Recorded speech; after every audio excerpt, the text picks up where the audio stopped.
Hello and welcome back to another video. And in this video, I'm going to show you how you can install Tabnine CLI on VS Code. This is really simple.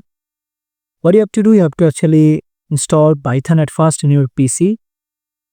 So go to the browser and go for the Python.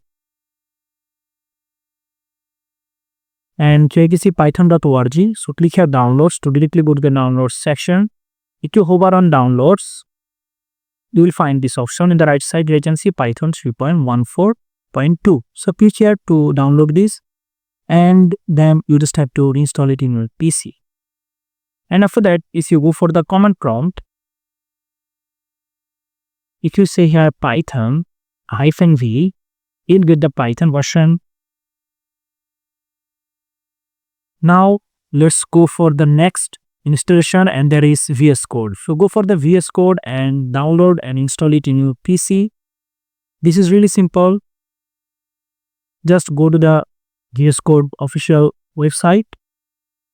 Come here, you find option called download. Click here download and go to the section for the Windows. Here you can see if you're using Mac or other, you can actually go with them. In this case, I'm using Windows, so I'll go with this one. So I'll click here download, and it will be actually start downloading.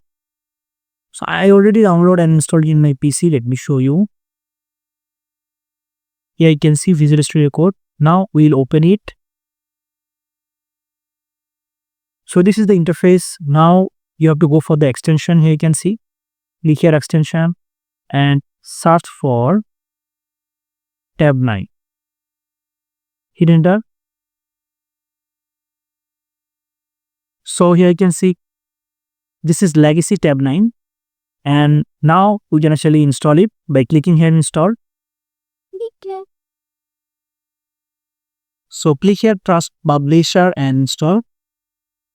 So as you can see, we have successfully installed Tabnine in our PC. Now click in this account and select sign in with Tabnine to use Tabnine AI.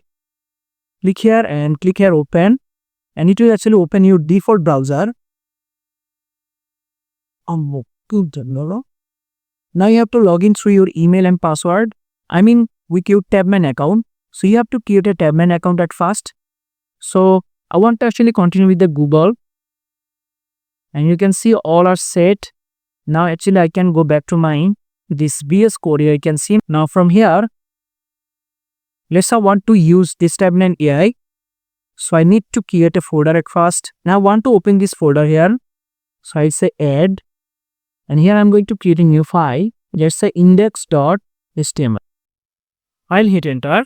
And here Tabnine AI will actually complete the prompt. Actually what we want to do, we can actually write down first few line or words. Then it will actually continue the full project. Let's say I want to create a login form. So I will say that create a login form. Here you can see when I say login, it suggests me rest of the text. So if you think that this text is fulfill your criteria, then you can actually press tab. There you can see it's offer us the doc type also. It means all the text. And if I hit enter, here you can see it's working.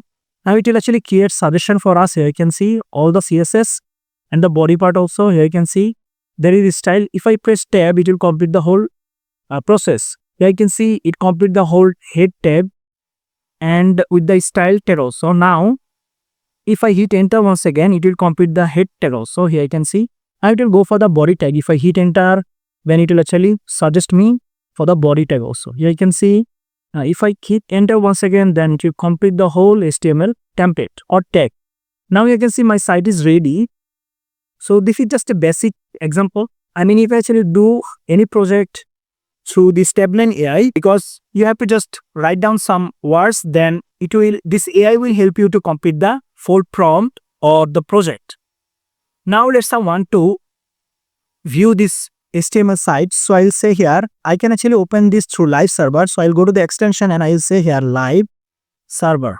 Here we have the live server. Now I'll open this live server. So I'll click and install. Now you can see we have successfully installed this live server. Now we can actually go to the live. So now we can actually go live from here. And here you can see this is our login form.